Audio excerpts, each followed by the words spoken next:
Quero saudar os irmãos com a graça, a paz bondosa do nosso Deus. Amém. Eu quero convidá-los a abrir a palavra de Deus em 2 Reis, capítulo 6, a partir do verso 8. 2 Reis 6, a partir do verso 8. Enquanto os irmãos abrem, nós queremos agradecer a hospitalidade da igreja, o privilégio que é poder vir ao TIM e conhecer a palavra do Senhor da igreja presbiteriana aqui nessa região. Nós levamos gratidão, mais uma vez a alegria de poder rever o pastor Marcos Leite, nosso amigo pessoal. Os irmãos conhecemos aqui durante esse dia. 2 Reis, capítulo 6, a partir do verso 8.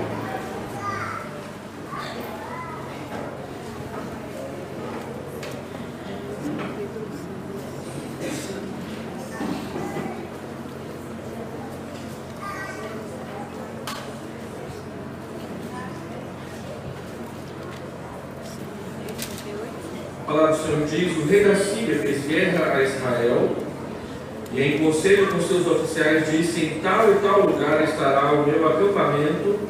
Mas o homem de Deus, que é Eliseu, mandou dizer ao rei de Israel: guarda-te de passares por tal lugar, porque os sírios estão descendo para ali. O rei de Israel enviou tropas ao lugar de que o homem de Deus lhe falara e de que o tinha avisado, e assim se salvou não uma nem duas vezes. Então, tendo-se turbado, entristecido com este incidente, o coração do rei da Síria, chamou ele os seus servos e lhes disse: não me fareis saber quem dos nossos é pelo rei de Israel? Respondeu um dos seus servos: ninguém, ó rei meu senhor, mas o profeta Eliseu, que está em Israel, faz saber ao rei de Israel as palavras que falas na tua câmara de dormir, lá no quarto de dormir. Ele disse: ide ver de onde ele está, para que eu mande prendê-lo. Foi-lhe dito: eis que está em Dotã. Então enviou para lá cavalos, carros e fortes tropas. Chegaram de noite e cercaram a cidade. Tendo se levantado muito cedo o moço do homem de Deus e saído, eis que tropas, cavalos e carros haviam cercado a cidade. Então o seu moço lhe disse: ai, meu senhor, que faremos?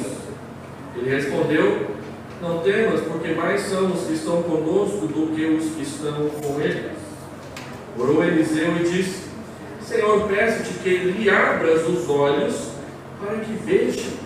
O Senhor abriu os olhos do moço e ele viu que o monte estava cheio de cavalos e carros de fogo em redor de Eliseu.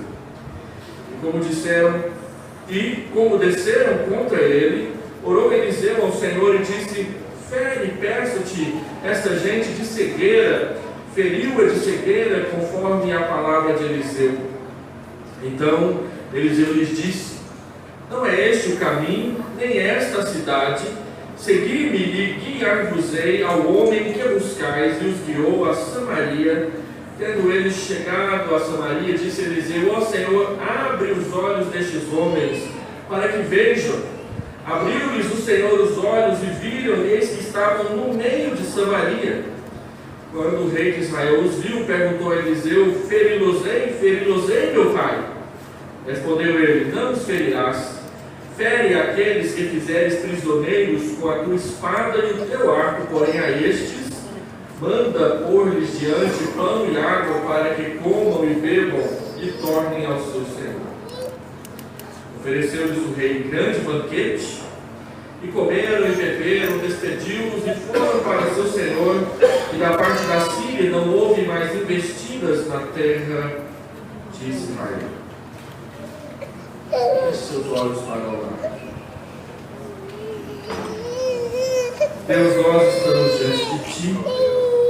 Queremos pedir que a Tua palavra seja lâmpada para os nossos pés, luz para os nossos caminhos, e seja, Senhor Deus, a revelação para as nossas almas de tudo que o Senhor deseja nos revelar a respeito de Jesus e da Tua salvação.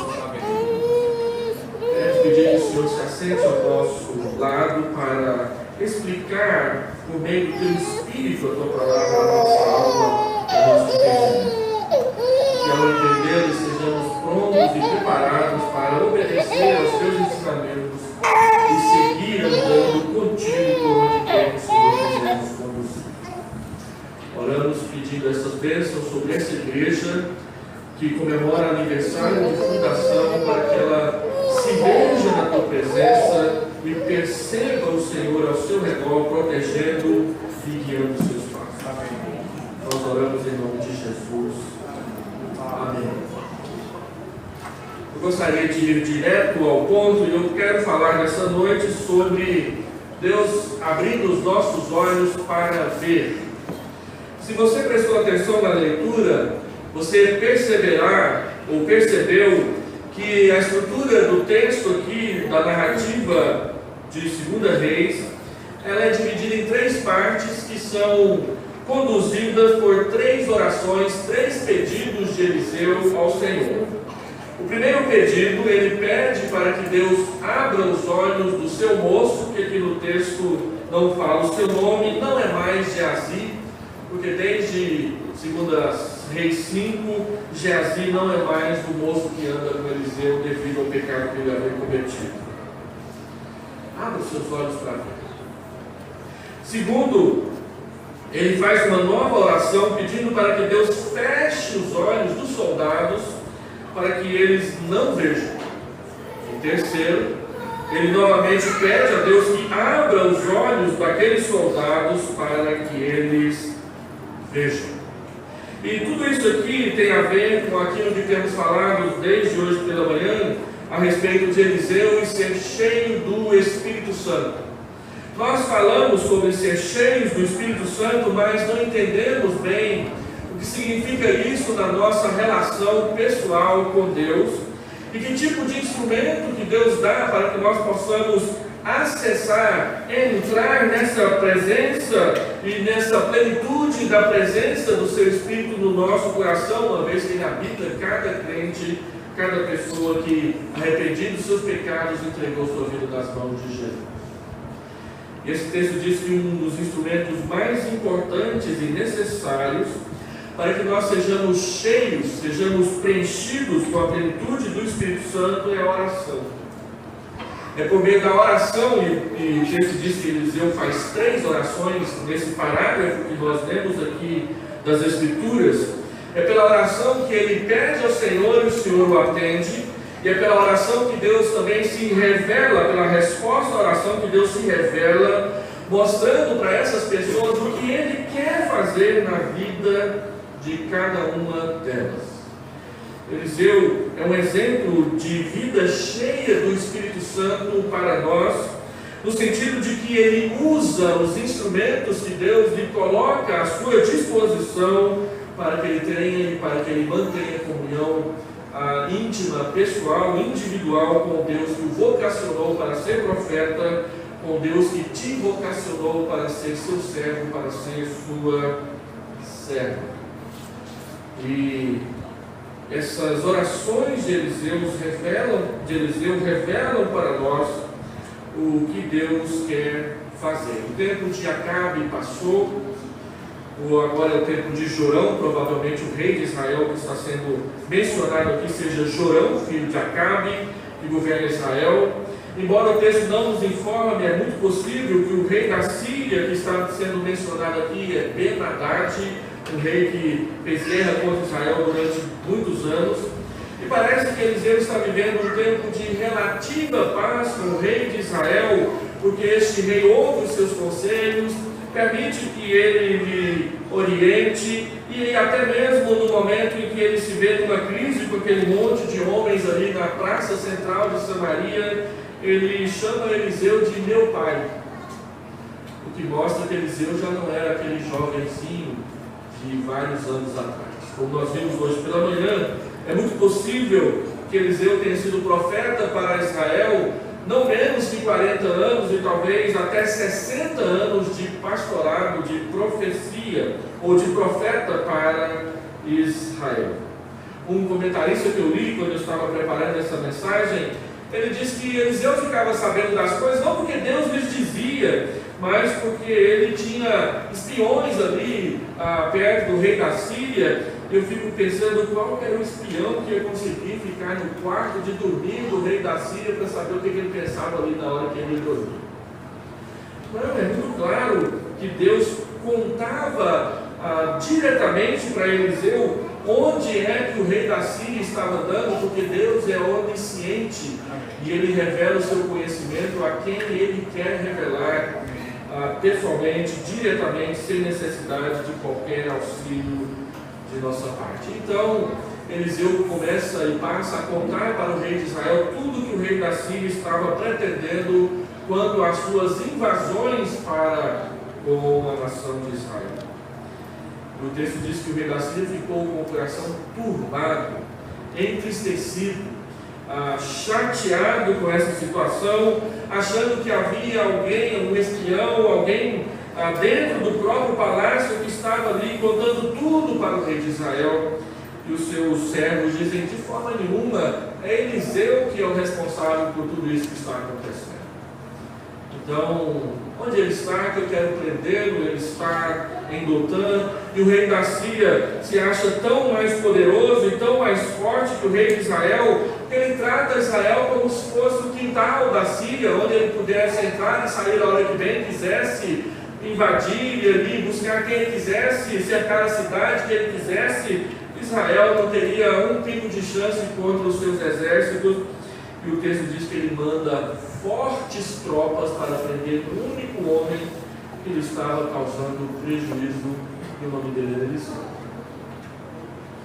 E eles chegam de noite, eles cercam a cidade, e de manhã, bem cedo, quando o moço que morava ali com Eliseu acorda para preparar o café da manhã, e chega ali na cozinha para lavar o coador do café, ele percebe que a cidade toda está cercada e ele entra em desespero. Senhor, o que nós vamos fazer? Então Eliseu faz a sua primeira oração, ele diz: Senhor, abra os seus olhos. Mas antes dele orar, ele diz para o moço: olha, não tenha medo, porque mais são aqueles que estão do nosso lado do que aqueles que estão do lado deles. E aquele rapaz olha, tem alguma coisa errada.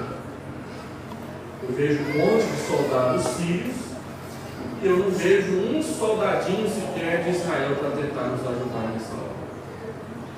Então ele ora: Senhor, abra os seus olhos para que veja. A primeira oração de Eliseu é para que Deus abra os olhos do moço para que ele possa ver aquilo que ele precisa saber a respeito de Deus e como que Deus age. Então ele ora, e aquele moço que estava olhando ali para fora da casa, olhando do quintal para fora da cidade, ele percebe que atrás, acima e além dos soldados sírios que estão cercando a cidade inteira, há um monte de carruagens e carros de fogo, daquela mesma espécie que havia atravessado entre Eliseu e Elias no dia da partida de Elias, e eles estavam ali só e somente só para vigiar, guardar e proteger Eliseu. Nós olhamos lá para fora e vemos os perigos, nós vemos os inimigos, mas não vemos que Deus está cuidando, que Deus está ao nosso redor, que a nossa proteção e o nosso socorro vem do Senhor, que fez o céu e a terra, e Ele não permitirá que os nossos pés vacilem, porque Ele é aquele que te guarda, diz o Salmo 121.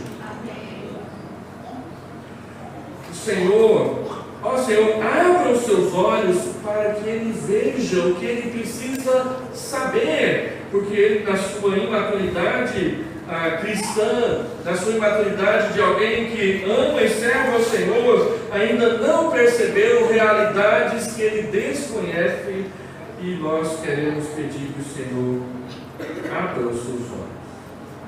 Por que Eliseu faz essa oração? Porque o moço tinha medo.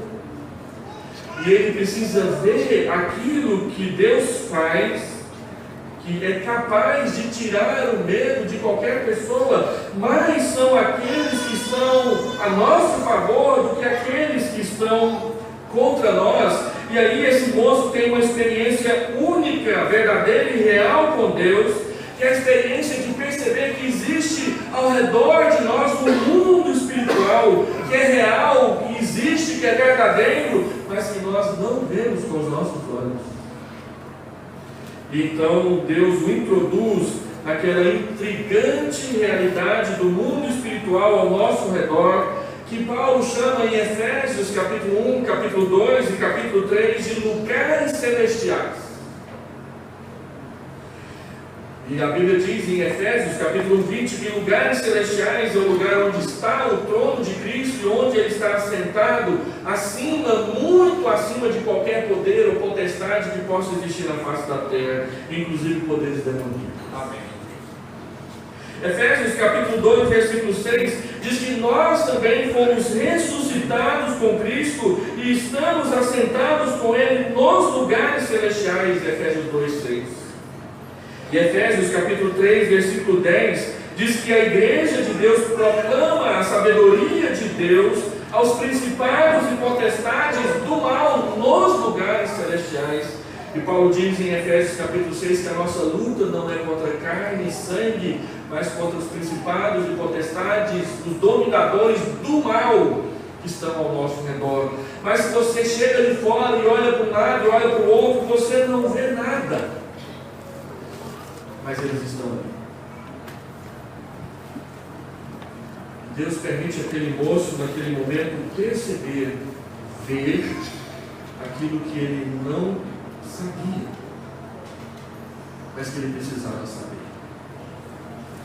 Quando você entrega a sua vida para Jesus, você entra numa realidade espiritual que você não conhecia, mas que pelo fato de você não conhecê-la, não quer dizer que ela jamais tenha existido.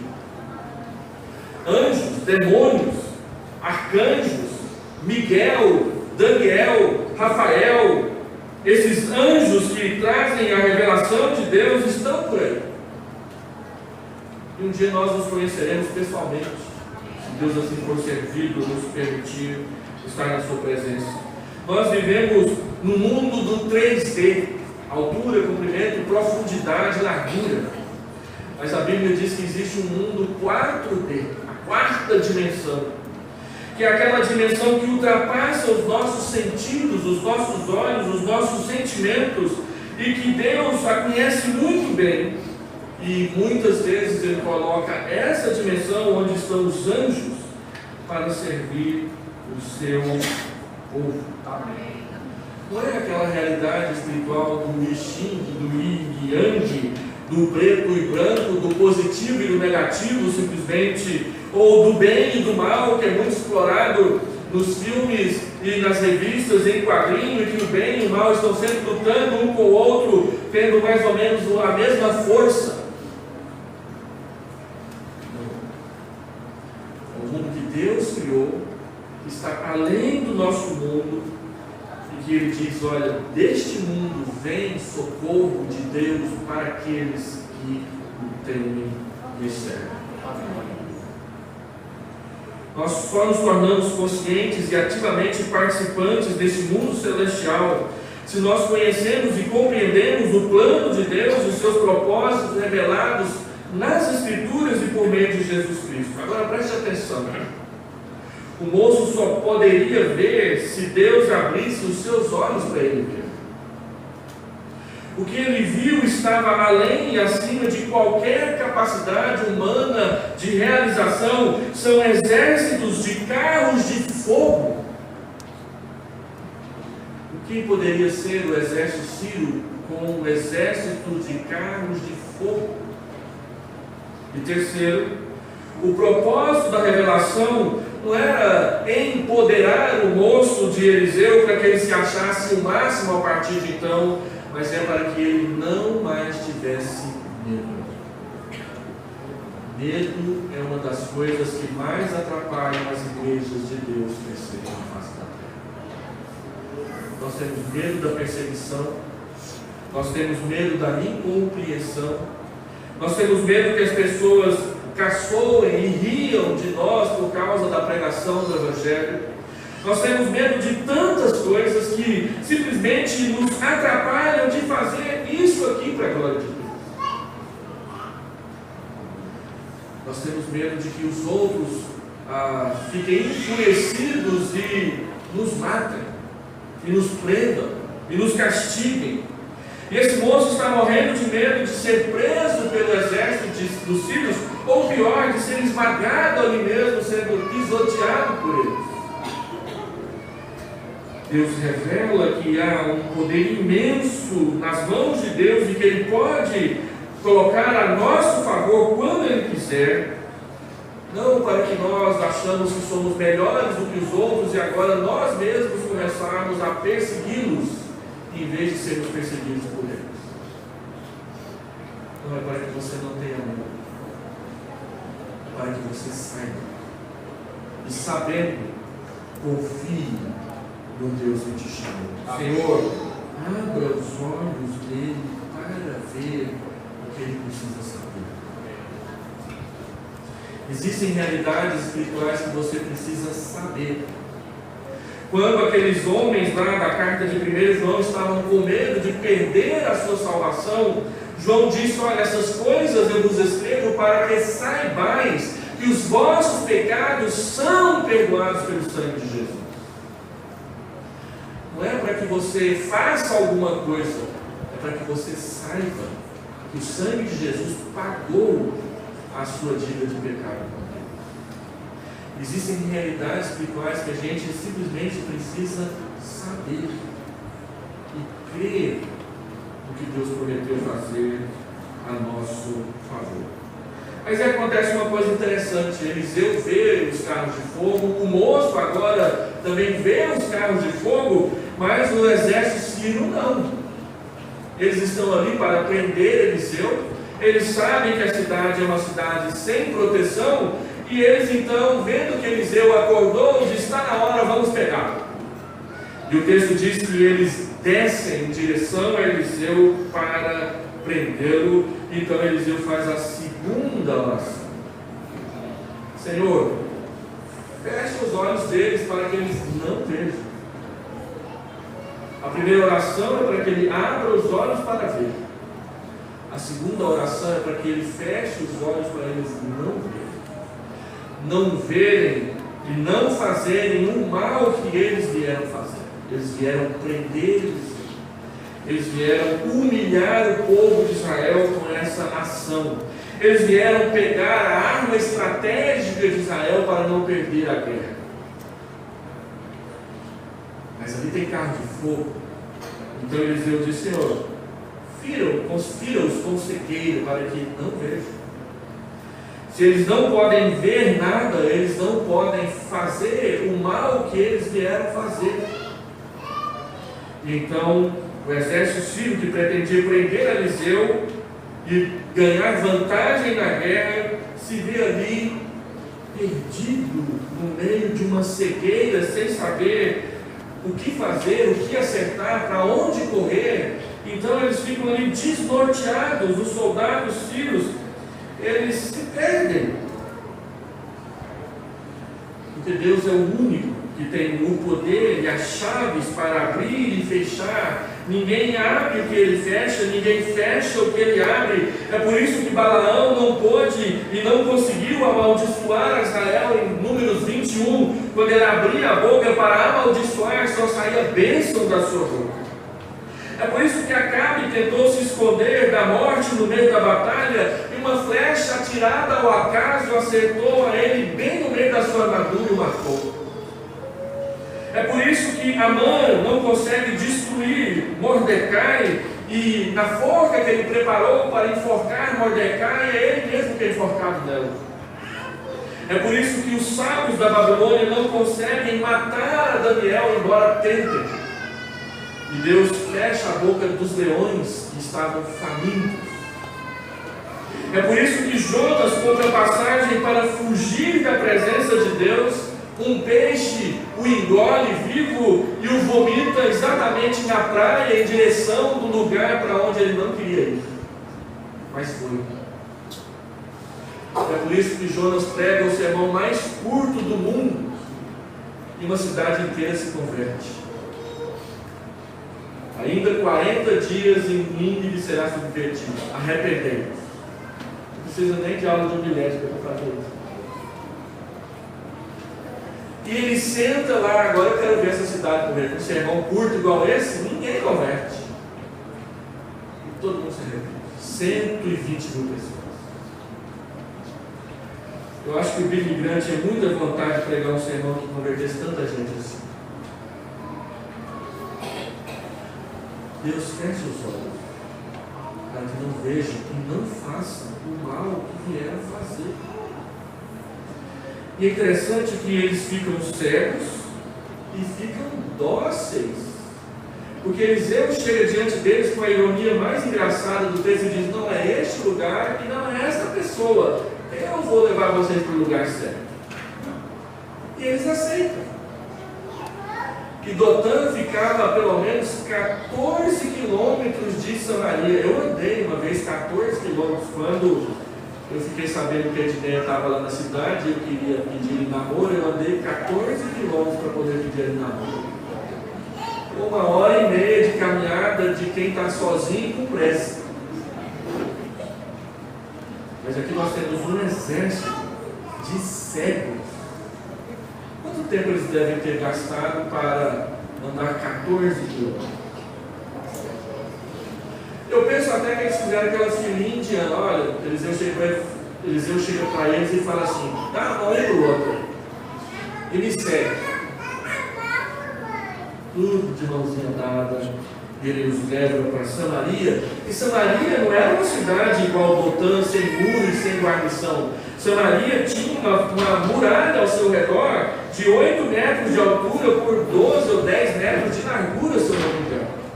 Então, quando Eliseu chega lá com aquele monte de homens, os soldados estão lá em cima, e aí Eliseu abre o portão: eu quero levar esse pessoal lá para dentro.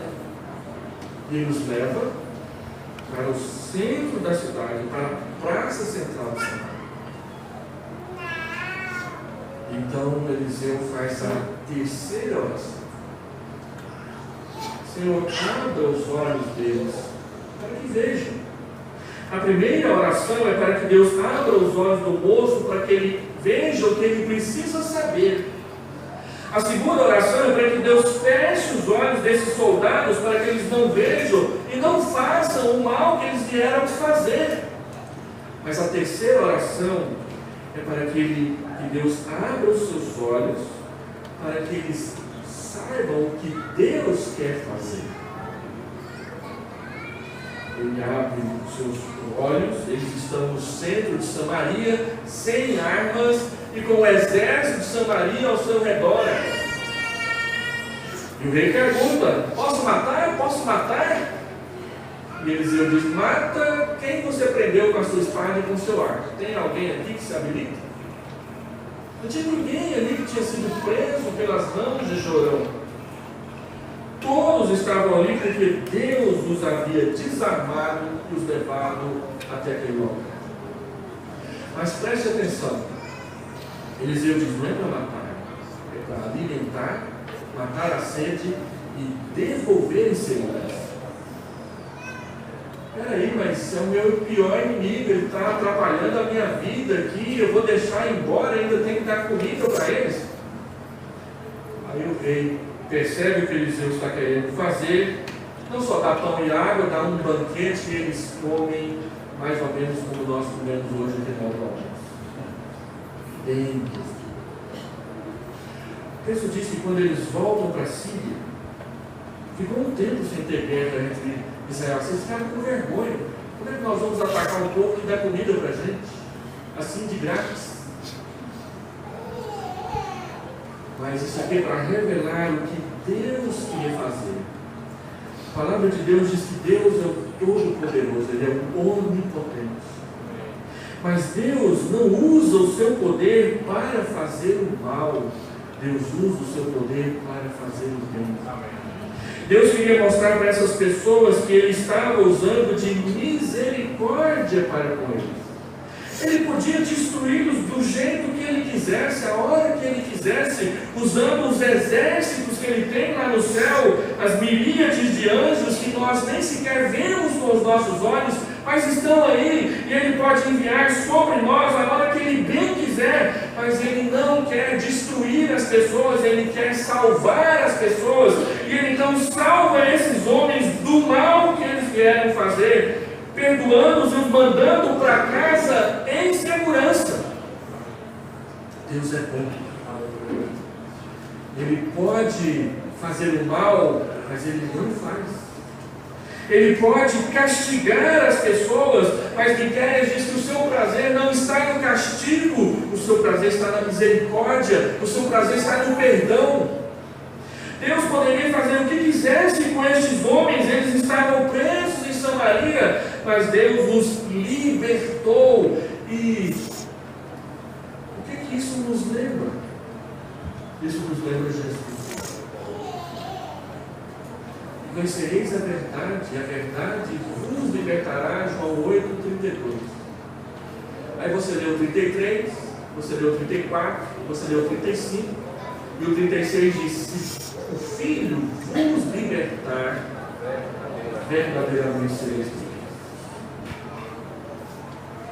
Quando Deus faz isso aqui, nós vemos uma revelação do que Jesus faria conosco e os nossos pecados no Novo Testamento.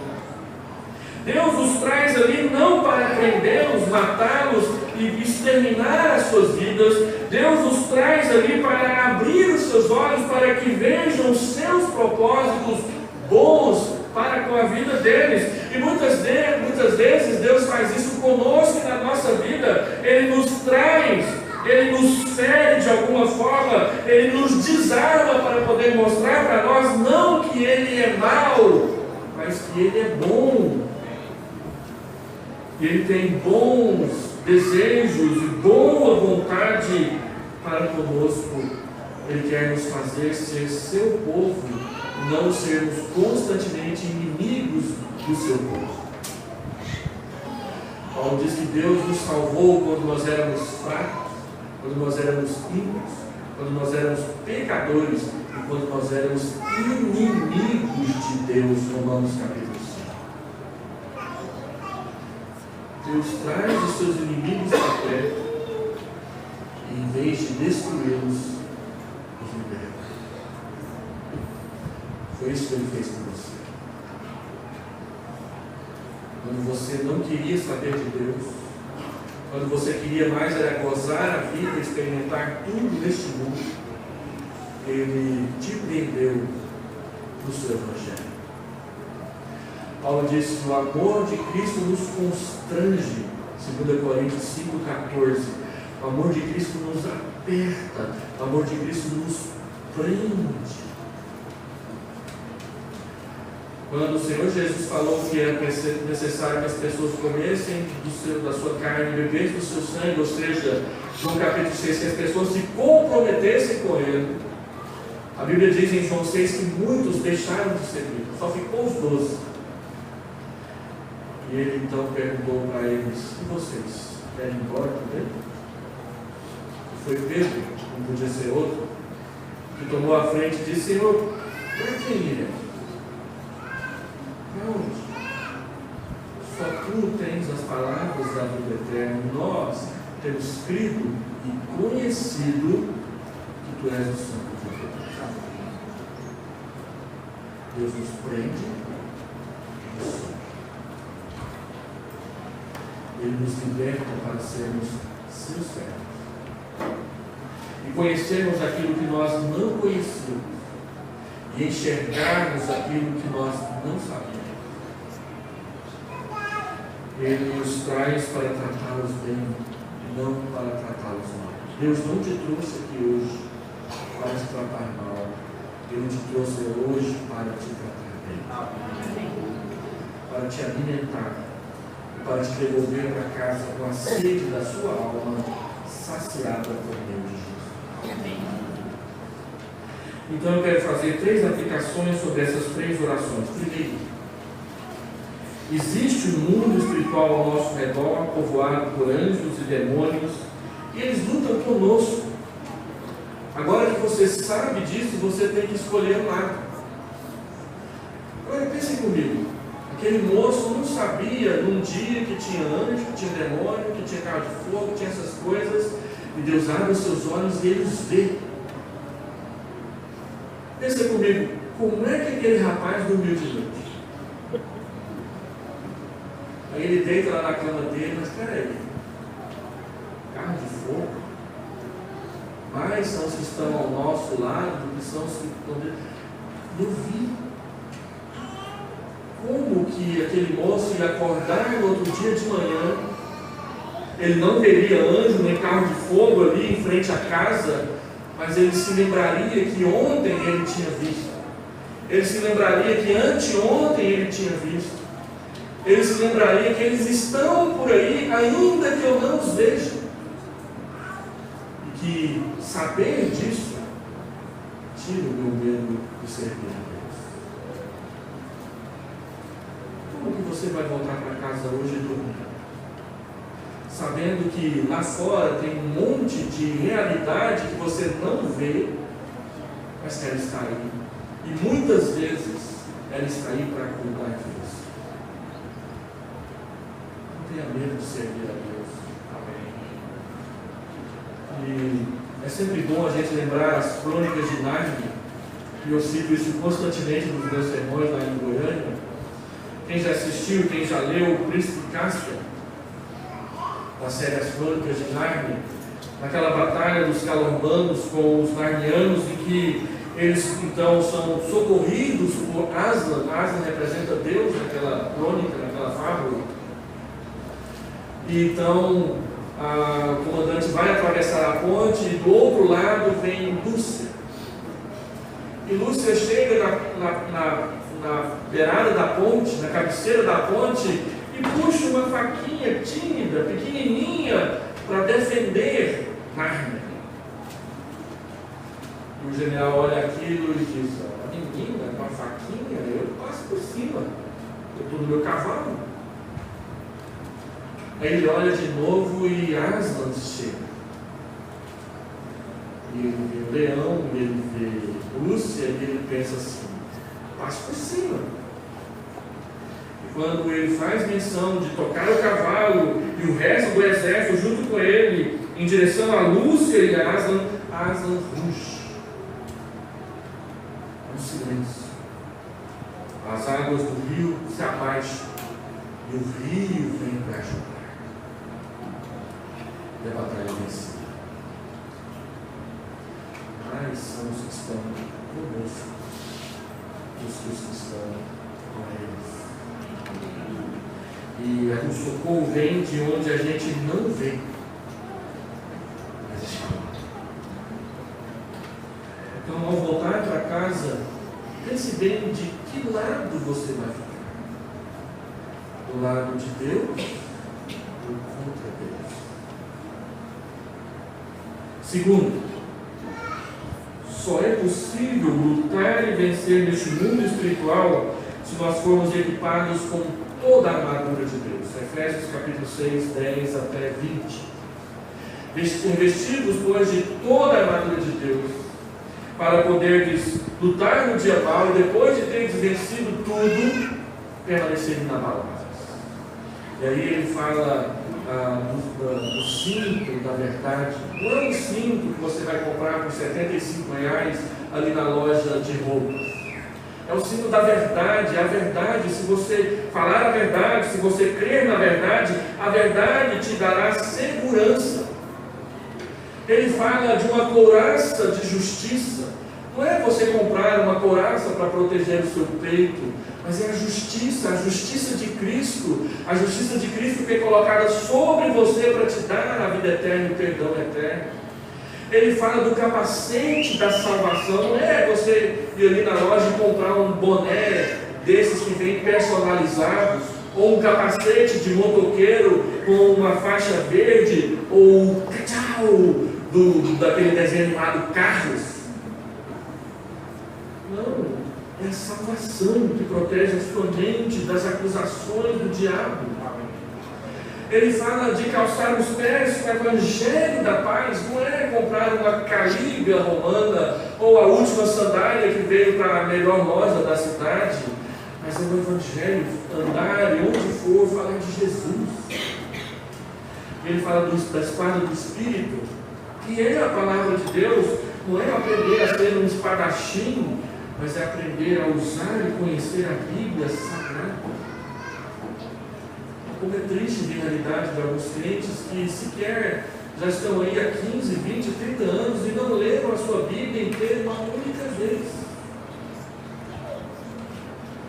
Escolha o lado e se revista com a armadura. Toda a armadura. Não é só partes da armadura. Toda a armadura. E a Bíblia diz que a armadura só funciona se você praticar toda oração, súplica, em favor de todos os santos em todo dia. A oração é a chave para esse mundo espiritual que está aí, e nós só vamos saber nos movimentar no meio dele se tivermos com a nossa vida de oração antiga. O terceiro, o caminho da plenitude espiritual não é o caminho do isolamento, mas é o caminho do envolvimento. Eliseu pega aqueles soldados e, em vez de ele mesmo aprontar uma bagunça com ele os leva até Samaria. E ao fazê-lo, mais uma vez, ele salva Israel de um ataque, de uma guerra. Aquilo que Deus fez através de Eliseu abençoava não somente uma ou duas pessoas, abençoava uma nação inteira. Deus pode fazer isso também através de você. O caminho da plenitude espiritual, ser cheio do Espírito Santo, não é o caminho de quem acha que pode ser o melhor crente sozinho, mas é aquele que está envolvido nas coisas de Deus, envolvido na igreja, envolvida com as coisas de Deus na igreja, com o povo de Deus na igreja, participando, atuando, servindo, ajudando, colocando-se à disposição, como Eliseu se colocava à disposição do seu povo, em nome de Deus. E ele só servia o seu povo em nome de Deus, para a glória de Deus, para que o seu povo conhecesse a Deus.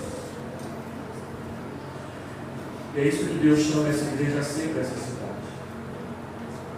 Bênção de Deus para as famílias, bênção de Deus para as pessoas, bênção de Deus para o mundo. Então, o que nós aprendemos com isso? Que o mundo em que vivemos é muito mais do que aquilo que os nossos olhos podem ver, e por isso nós precisamos ser cheios. Nós aprendemos que você tem de escolher de qual lado vai ficar, porque o mundo passa, e aqueles que abraçam o mundo passam com ele. Se você, por causa dos amores, das coisas que você vê no mundo, quiser se apegar ao mundo, quando o mundo passar, você passará.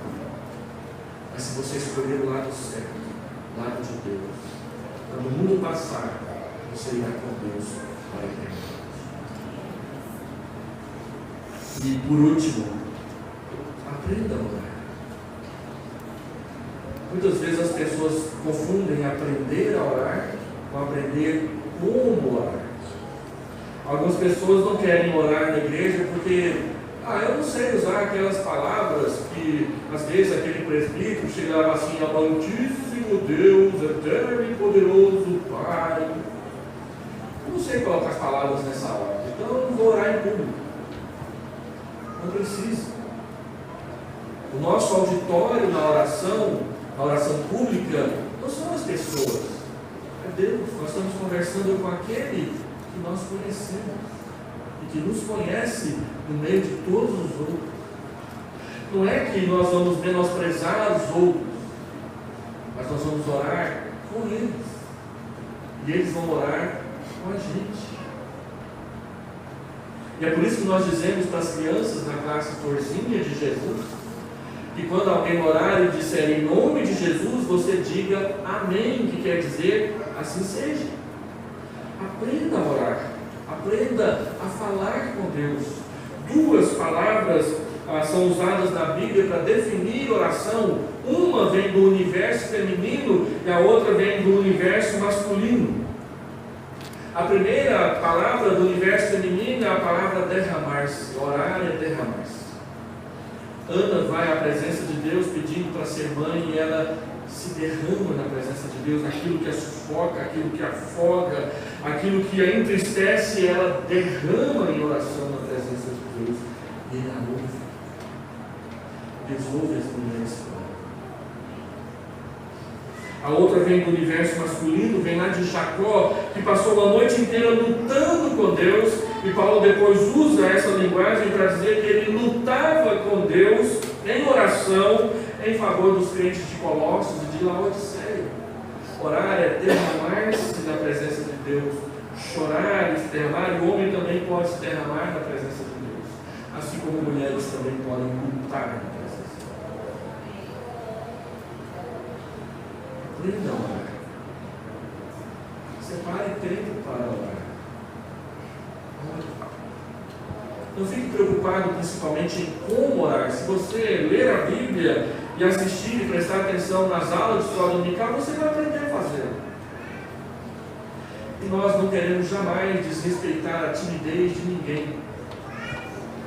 Existem na igreja pessoas tímidas, e não é porque são tímidas que são menos amadas e menos ouvidas por Deus. Fale com Deus. Ele prometeu te responder.